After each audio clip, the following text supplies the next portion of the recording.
नमस्ते दोस्तों, आज की कहानी है अंतिम पड़ाव तक आते आते। जब मैंने उसे पहली बार देखा तो देखता ही रह गया। बिल्कुल दुधिया रंग, आकर्षण कदकाठी, पान आकृति वाला चेहरा, ठुड्डी पर एक छोटा सा मस्सा, बोलती आंखें और थिरकते होठ। काया क्या वाकई में खूबसूरत थी या सिर्फ मेरी आंखों का भ्रम था? केबिन में बैठी वह कंप्यूटर पर किसी प्रोडक्ट का ग्राफिक डिज़ाइन तैयार कर रही थी। आकाश की पीठ उसकी तरफ थी और आकाश की मेज के सामने मैं बैठा था। आकाश ने उसे आवाज़ दिया, मिसेस काया। काया जैसे चौंकते से जागी। Just minute sir. वह अपने कंप्यूटर स्क्रीन पर एक संतुष्टिपूर्ण नज़र डाल गहरी सांस लेते हुए अपनी कुर्सी से उठी। आकाश की बगल से होती हुई मेज के सामने मेरी बगल वाली सीट पर आकर बैठ गई। पिछले कई वर्षों से काया को मैं देख रहा था, किंतु कभी मुझे इसकी आवश्यकता नहीं हुई कि मैं उससे बात करूं। वह आकाश से काफ़ी जूनियर थी, साथ ही बला की खूबसूरत और मेहनती भी। काया की काबिलियत की यदाकदा प्रशंसा आकाश से सुनने को मिलती रहती थी। मिसेस काया, ये मेरे मित्र अमन हैं, शायद आप इन्हें जानती हैं। इनकी फैक्ट्री इलेक्ट्रिकल कंट्रोल पैनल बनाती है। इन्हें अपनी कंपनी के विज्ञापन होर्डिंग लगवाना है और 4 पेज का कैटलॉग भी। प्लीज़ जरा देख लीजिए। कहिए सर। काया मेरी तरफ मुखागित हुई। मैं बोलने लगा। उसकी कजरारी आंखें मेरे चेहरे पर गड़ी थी और मुझे लग रहा था कि मेरे ब्लड प्रेशर तेजी से ऊपर उठ रहा है। उसके होठ कांपे। मुस्कुराहट की एक हल्की सी रेखा उसके होठों पर ठहर गई थी। शायद यह एक व्यावसायिक मुस्कान हो, पर यह मेरा दम निकाल दे रही थी। दरअसल मैं जिस फैक्ट्री में काम करता था वह एक सामान्य सी फैक्ट्री थी, जहां 10 घंटे की मेहनत व तमाम तनावों के बाद भी इतनी तनख्वाह मिलती थी कि घर ठीक ठाक चल रहा था। उन 10 घंटों में पसीने से लथपथ शेडिंग मशीन पर लोहे की चादरें काटते हुए, प्रेस मशीन पर पैनल का शेप देते या फिर असेंबली शॉप में इलेक्ट्रिकल डिवाइस की असेंबली करते गंधाते चिरकुट से चेहरे दिखाई देते। स्त्री के नाम पर एमडी के स्टेनो ही थी, जो उम्र में मुझसे भी 2-4 साल बड़ी होगी।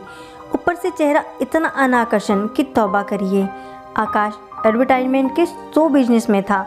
थोड़ा रोमांटिक, थोड़ा ग्लैमराइज, अप्सराओं से गड़ा था उसका ऑफिस। मैं जब कभी अपने ठाठू वाले कारखाने से मुक्ति चाहता, आकाश के पास पहुंच जाता। आकाश सदैव इन सुंदर बालाओं से घिरा रहता। वह इस ब्रांच का चीफ था। हालांकि हम दोनों सहपाठी थे, 25 वर्ष से अपने अपने धंधों में थे, जो बिल्कुल अलग तरह के थे। फिर भी हमारी मित्रता चल रही थी। आकाश को जो आज एक सफल व्यक्ति कहा जा सकता था, उसके दोनों बच्चे सेटल थे और वह अपनी पत्नी के साथ एक तनाव रहित लाइफ जी रहा था। मेरे एमडी को मालूम था आकाश से मेरी मित्रता है, शायद इसलिए पहली बार मैं एक बिजनेस लेकर उसके पास बैठा था। काया को मैंने किसी तरह से अपने एडवर्टाइजमेंट के लिए होर्डिंग की जगह समझाई और उसका मैटर दिया। एक 4 पेज के कैटलॉग के डिज़ाइन का आइडिया दिया और प्रोडक्ट डिटेल भी। काया उसी झोंके के साथ अपने केबिन में चली गई। वह मुझे अभी भी दिखाई दे रही थी, आकाश की पीठ की तरफ। कैसी लगती है? आकाश ने फुसफुसाकर पूछा। कौन? काया? अद्भुत सुंदर, मैं थोड़ा चौंकते हुए बोला। आकाश के होठों पर फीकी सी मुस्कान तैर गई। बेचारी की बहुत दर्द भरी दास्तां है। एक बेटा है 5 साल का। 2 वर्ष पूर्व इसके पति की मृत्यु हो गई। लीवर डैमेज था उसका। भयंकर शराबी था, मारता भी था। इसकी सुंदरता से आक्रांत था। फिर ससुराल वालों ने भी इसे प्रताड़ित करना शुरू कर दिया था। मेरे ऑफिस में आई थी तो बहुत टूटी हुई थी, इस जीवन से हताश थी। इसके पास फाइन आर्ट्स का डिप्लोमा था और कंप्यूटर प्रोग्रामिंग का भी। मेरी कंपनी में वैकेंसी थी और इसकी नियुक्ति हो गई।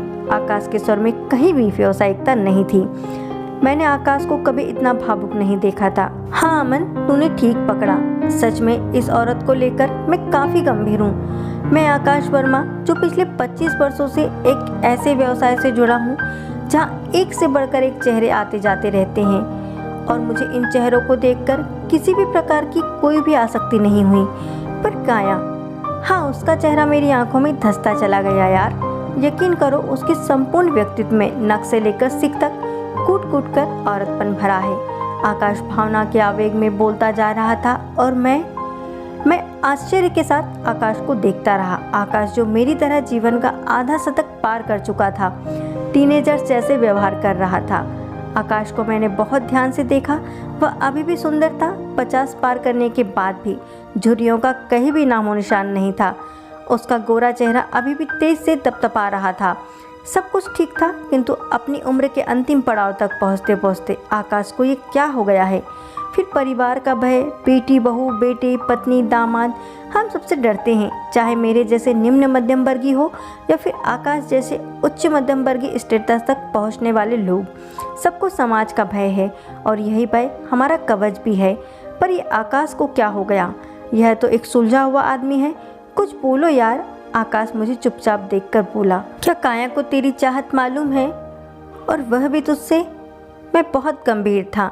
हाँ जानती है, सप्ताह में हम 2-4 बार मिलते हैं, बाहर कहीं रेस्टोरेंट, उसके घर या फिर सिनेमा।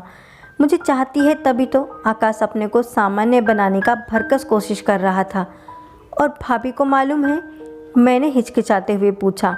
लगा जैसे बम विस्फोट हो गया था।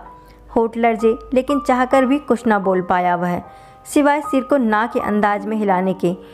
मामला सचमुच गंभीर था। काया जो अभी 30 की भी नहीं होगी, जो दुर्घटनावश अपना पति खो चुकी थी, ससुराल से दुत्कारे जाने के बाद उसे एक सहारे की जरूरत थी जिससे वह अपना करियर व बच्चे का भविष्य संवार सके।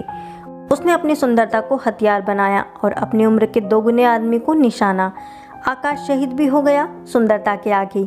मान सम्मान, स्वाभिमान सब कुछ भूल गया था वह सिर्फ देह थी और आकाश की पत्नी थी जो एक देह से भी आगे अहमियत रखती थी। उसने उसके अंशों को 9 महीने कोख में पाला था। 2 बच्चे जन्मे थे उसके आकाश के लिए। उसकी हर सांस पर सिर्फ आकाश का नाम था। जब उसे पता चलेगा कि वह आकाश अब बेगाना हो चुका है तो क्या बीतेगी उस पर, मेरी समझ में कुछ नहीं आ रहा था। आकाश कोई बच्चा नहीं था जिसे मैं समझाता। आकाश एक खतरनाक गेम खेल रहा था जिससे किसी भी क्षण उसका जीवन नष्ट हो सकता था। उसके ग्रस्त जीवन के चीथड़े उड़ सकते थे। नष्ट हो सकती थी उसके संपूर्ण जीवन की संचित मान प्रतिष्ठा। मैं और नहीं बैठ पाया।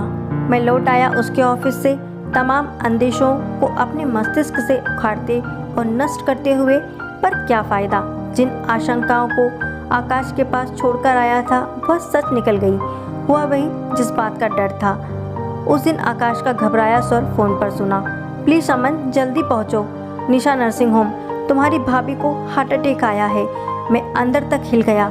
मैं नर्सिंग होम पहुँचा। 5 घंटे से बेहोश थी वह। आकाश बच्चों की तरह रो रहा था।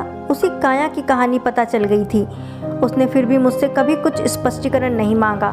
क्या मांगती भला? जो आदमी इतने बरसों तक उसके साथ रहा, जिंदगी की हर धूप छाँव में अटूट आस्था के साथ वो जिसके कदम से कदम मिलाती रही, वही व्यक्ति आज जीवन के अंतिम पड़ाव तक आते आते वह अंदर ही अंदर घुटती रही। जब घुटन की अंतर्वेदना असहनीय हो गई तो आज वह जिंदगी और मौत से जूझ रही थी। अमन, वह सिर्फ एक बार मुझसे स्पष्टीकरण मांग लेती तो शायद ऐसा कुछ ना होता। आकाश दुख व उत्तेजना के सम्मिश्रण के साथ लगातार बोले जा रहा था।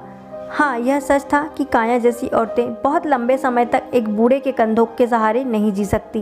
काया ने प्रयास किया और अपने ट्रांसफ़र लखनऊ ब्रांच में करवा लिया। लखनऊ जाने से पहले उसने अपने खास लोगों से कहा भी था, चलो बूढ़े से तो मुक्ति मिली। उसके व्यवहार से घिन आती थी। पिता की उम्र का था और 24 घंटे देह की गंध के लिए व्याकुल रहता था। काया की भी कोई गलती नहीं थी। अमन, मैं ही उम्र के इस पड़ाव में देह के चक्कर में जा फंसा। पश्चाताप के आंसू लिए आकाश की सूनी आंखें आईसीयू के दरवाजे पर गड़ी हुई थी। दोस्तों, आपको ये कहानी कैसी लगी कमेंट में ज़रूर बताइएगा। और अगर आपको ये कहानी अच्छी लगी तो प्लीज़ चैनल को लाइक, शेयर एंड सब्सक्राइब जरूर करें। जय हिंद, जय भारत। फिर मिलेंगे अगली कहानी के साथ दोस्तों। वंदे मातरम।